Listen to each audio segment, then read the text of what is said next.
Shalom sahabat setia BSCD, kasih karunia Tuhan selalu memampukan kita. Saya Bikaris Mareta Perunika dari Resort DKI Kasongan. Saya mengajak kita untuk merenungkan firman Tuhan sesuai dengan Almanak Nas GKI hari ini, yakni dari 2 Samuel pasal 3 ayat 1 hingga ayatnya yang ke-5. Sebelum kita membaca dan merenungkan firman Tuhan, mari kita berdoa. Terima kasih ya Tuhan, kami akan merenungkan firman-Mu. Roh Kudus-Mu yang mengurapi dan memampukan kami untuk dapat mengerti dan melakukan firman Tuhan dalam kehidupan kami. Amin. 2 Samuel pasal 3 ayat 1 hingga ayatnya yang ke-5 dengan perikop anak-anak lelaki Daud. Peperangan antara keluarga Saul dan keluarga Daud berlarut-larut. Daud kian lama kian kuat, sedang keluarga Saul kian lama kian lemah. Di Hebron lahirlah bagi Daud anak-anak lelaki. Anak sulungnya ialah Amnon dari Ahinoam perempuan Israel. Anak yang kedua ialah Gilead dari Abigail bekas istri Nabal orang Karmel. Yang ketiga ialah Absalom, anak dari Maka, anak perempuan Talmai, Raja Gesur. Yang keempat ialah Adonia, anak dari Hagit. Yang kelima ialah Sefaca, anak Abital. Dan yang keenam ialah Yitream dari Egla, istri Daud. Semuanya ini dilahirkan bagi Daud di Hebron. Amin. Tuhan tidak menginginkan Daud hanya menjadi raja di Yehuda.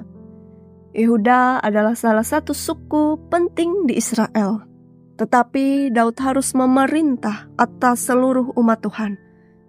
Karena itulah Tuhan mulai mencondongkan hati orang-orang Israel kepada Daud. Buruknya cara Isi-Boset memerintah dan juga konfliknya dengan Abner membuat jalan Daud menuju ke tahta kerajaan Israel makin lapang. Dalam perikop ini diceritakan tentang pergumulan yang dialami Daud dengan keluarga Saul sebelum ia sepenuhnya menduduki tahta.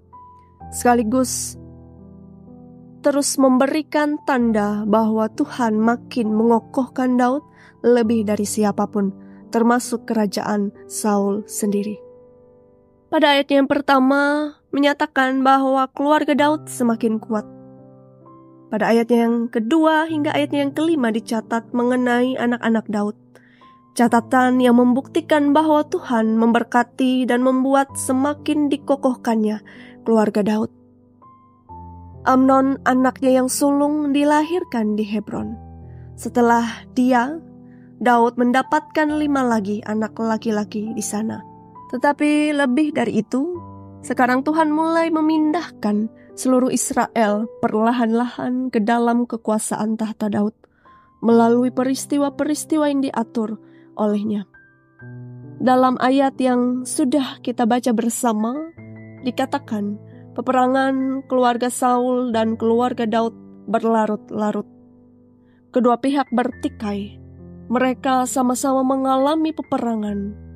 Namun keluarga Saul kian lama kian lemah, kehilangan tempat-tempat, kehilangan orang-orang, tenggelam nama baiknya, semakin tidak berpengaruh dan gagal dalam setiap pertempuran.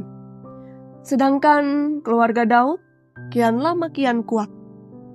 Banyak orang mulai berpihak kepada Daud dan meninggalkan keluarga Saul.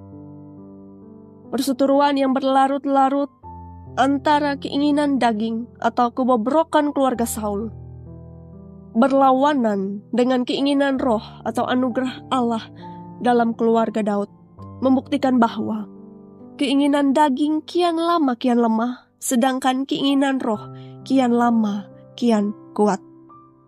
Mengapa demikian? Mari kita bersama belajar dari Daud. Yang pertama, Daud memiliki hubungan yang intim dengan Tuhan. Daud mengalami pergumulan yang berat. Ketika itu Daud bertanya kepada Tuhan, apakah dia harus mengejar lawannya? Setelah dia melakukan seperti apa yang Tuhan katakan, Daud mengalami kemenangan yang luar biasa. Ini adalah tanda Daud memiliki hubungan yang intim dengan Tuhan, yaitu selalu bertanya kepada Tuhan dan tidak bertindak gegabah. Orang yang menanti-nantikan Tuhan akan tetap kuat dan bertahan, bahkan lebih daripada pemenang. Lalu yang kedua, kita bersama belajar dari Daud, yaitu Daud selalu mengandalkan kuasa Tuhan. Tuhan memberikan keturunan kepada Daud dan makin menunjukkan jalan yang lebar menuju kepada tahta Israel.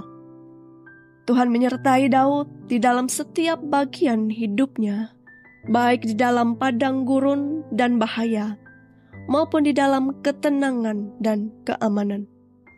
Baik di dalam masa ketika janji Tuhan tampak begitu jauh dan tidak mungkin, hingga dalam masa penantian yang sangat dekat.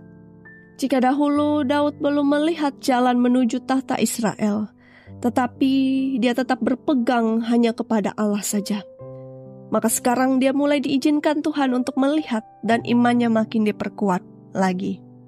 Amin. Mari kita berdoa. Terima kasih ya Tuhan, kami boleh belajar akan firman Tuhan.